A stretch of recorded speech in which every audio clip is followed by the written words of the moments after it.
Muito bem, governadores de 14 estados divulgaram hoje uma carta aberta contra o decreto que flexibiliza a posse de armas, assinado pelo presidente Jair Bolsonaro. Os signatários são, em sua maioria, petistas ou de estados do Nordeste. De acordo com o grupo, o decreto vai aumentar a violência no país. Afirma o governador petista do Ceará, Camilo Santana, achamos que isso não vai ajudar. Pelo contrário, o que aguardamos é sermos chamados pelo governo federal para debatermos a política de segurança pública do país. Fecho aspas. Camilo Santana é aquele que pediu socorro a Sérgio Moro no começo do ano após uma onda de violência atingir o Ceará. Aí os petistas falaram, não foi o Sérgio Moro, foi o Ministério da Justiça. Sim, a pasta comandada pelo Sérgio Moro. Os governadores dizem que as medidas previstas pelo decreto não contribuirão para tornar os estados mais seguros. Ao contrário, dizem, terão um impacto negativo na violência e aumentarão os riscos de que discussões e brigas entre cidadãos acabem em tragédias. Além de Santana, os governadores Rui Costa da Bahia, Flávio Dino do Maranhão, Fátima Bezerra do Rio Grande do Norte, Renato Casagrande do Espírito Santo, Helder Barbalho do Pará e outros assinam o documento. Bom, há várias distorções nisso tudo aí. Primeiro que os estados governados por esse pessoal de esquerda, todos apresentam altos índices de violência e de criminalidade, e eles estão aí posando de pessoas muito preocupadas com isso e que tiveram soluções muito eficazes em relação à questão da criminalidade. Segunda coisa é sempre essa ideia de que a flexibilização da posse de arma não vai resolver o problema da segurança pública no país. Eu não sei quem disse que vai, mas se diz que vai, está dando um argumento ruim. E não é esse o ponto. A questão é você dar ao cidadão o direito à legítima defesa quando a sua residência for invadida por um criminoso e ele julgar, de acordo com a análise circunstancial, que vale a pena ele usar a arma para se defender, para defender a sua família, eventualmente até para salvar a sua própria vida ou a vida dos seus filhos, da sua esposa, etc. Essa é a questão, uma questão muito específica. Ela não visa solucionar todo o problema da segurança pública do país.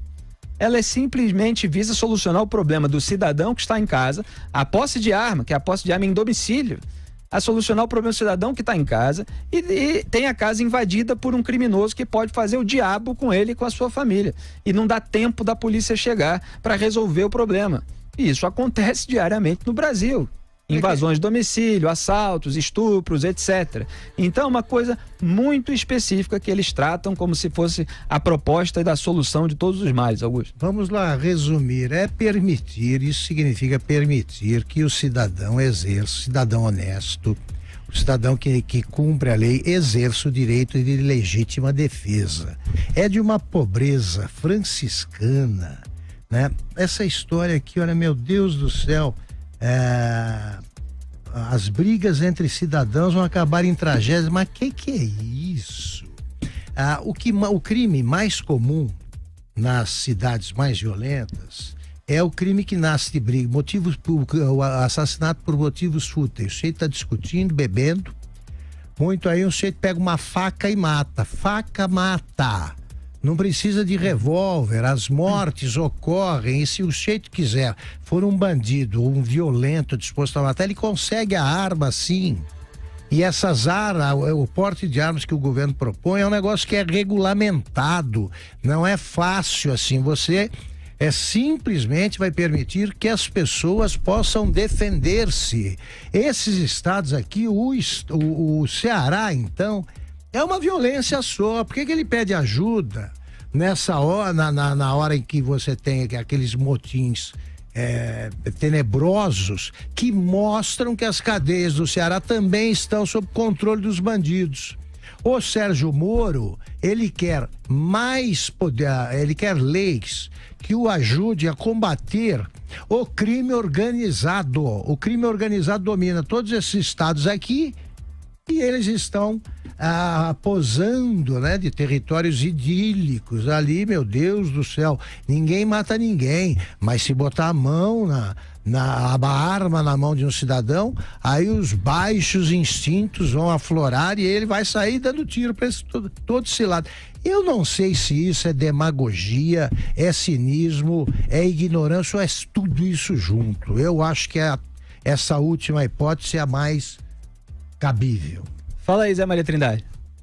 Eu acho que definitivamente não dá para distribuir armas como medida de segurança pública. Claro. Isso é real. Os governadores que você citou aí, eles partem de dados errados para chegar a uma conclusão, evidentemente, também errada. O Ceará, por exemplo, reduziu muito o índice de criminalidade. Agora, por quê? Porque estava muito alto. E o principal ponto, a Guarda Nacional estava toda lá, ainda está lá. E quem mandou a guarda? O governo do presidente Jair Bolsonaro, através do Ministério da Justiça. Poderia negar, poderia não aprovar, mandou a Guarda Nacional. Inclusive saneando ali revoltas nos presídios e tal.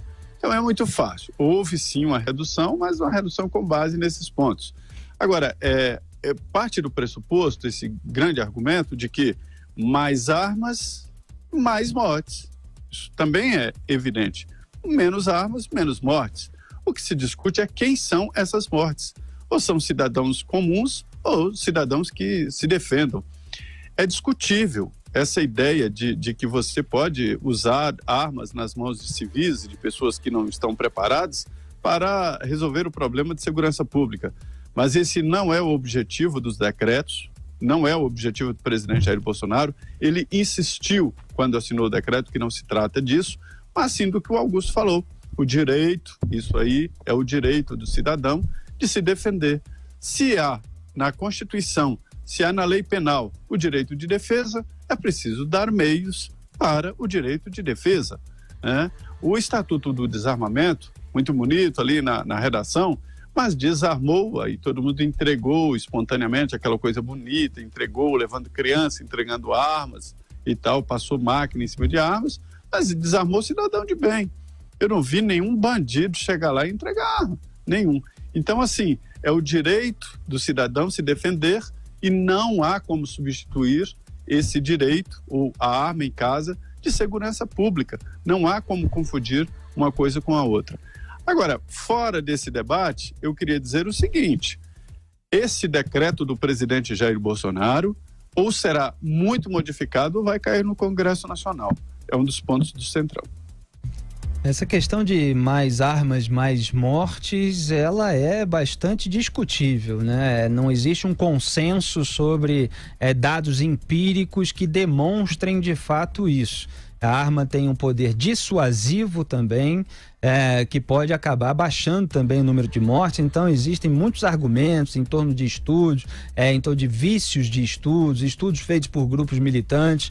É preciso ter muito cuidado nesse debate a respeito das estatísticas. Eu espero que as medidas que venham a ser tomadas por esse governo, nesse sentido de flexibilização de posse de armas, se elas passarem, elas possam trazer alguma luz a essas estatísticas no Brasil. Como o ministro da Justiça e Segurança Pública, Sérgio Moro, disse aqui no programa, é um país que vive uma tragédia estatística. Então, espero que haja uma oportunidade para que estudos sejam feitos verdadeiramente, mostrando os fatos e sabendo quem é que está morrendo, né? Porque se há bandidos morrendo em atos de legítima defesa de cidadão, aí, bom, aí existe uma razão de ser, né? Aí não é um dado a se lamentar assim, porque se o cidadão está ameaçado de morte, ameaçado de ser estuprado, e ele reage em legítima defesa de um modo que a lei permite que ele faça, então é preciso considerar isso na hora de falar das estatísticas, porque muitas vezes não se considera. Aliás, sobre esse assunto também, eu queria sempre lembrar vocês de tomar cuidado a respeito de pesquisas sobre ser favorável ou não às armas, porque tudo depende da formulação da pergunta, como ela é feita nessa sondagem, Augusto. Eu tenho visto várias pesquisas assim: você é a favor ou contra armas? Aí tem outras assim: você concorda com a frase, você é a favor da posse de arma? Eu, às vezes, de repente, se viesse um entrevistador falar assim, você é a favor da posse de arma? Eu ia perguntar, de quem? É isso aí. Porque o cidadão comum que não acompanha esse debate no nível político, que vocês, ouvintes espectadores desse programa, acompanham, porque volta e meia está aqui na pauta, ele pode não saber do que a pergunta está tratando. Se a formulação for, garanto para vocês, se a formulação for não tenho como garantir, estou aqui usando uma força de expressão, mas se a formulação for você é a favor da posse de arma para o cidadão comum se defender contra bandidos que invadirem a sua casa, eu garanto para vocês que o resultado, garanto aqui como força de expressão, não como dado empírico, vai ser maior em termos favoráveis à posse de arma do que se você perguntar só se você é a favor da posse de arma. É evidente. Não é evidente, Augusto? Então depende da formulação da pergunta. A votação do referendo mostrou como é que é, foi expressivo o negócio e tratava disso. Tratava disso, nada mudou e nunca é demais lembrar que nós temos tido em vários estados, em São Paulo inclusive, a queda do número, queda do índice de crimes, vários crimes aí que são endêmicos, estão caindo porque a polícia está agindo mais e pela transferência para a cadeia de segurança máxima de líderes de grupo das grandes organizações criminosas. Já caiu. Isso aí, então tem agido, tem produzido efeito, sim, esse esforço do governo para mostrar que a segurança é um dos grandes problemas brasileiros e precisa ser combatida com vigor.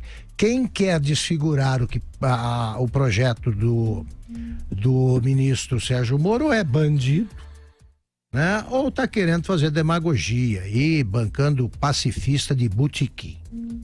E, obviamente, em relação ao decreto, há uma discussão sobre o devido processo para a flexibilização da posse de arma, né? Quer dizer, para além da discussão sobre se isso é positivo ou negativo para o país, se vai ter um resultado eficaz, existe o método que foi adotado pelo governo, né? Por meio de decreto, isso também está em questão, isso vai ser debatido aí nas próximas semanas, a gente vai acompanhar toda essa discussão.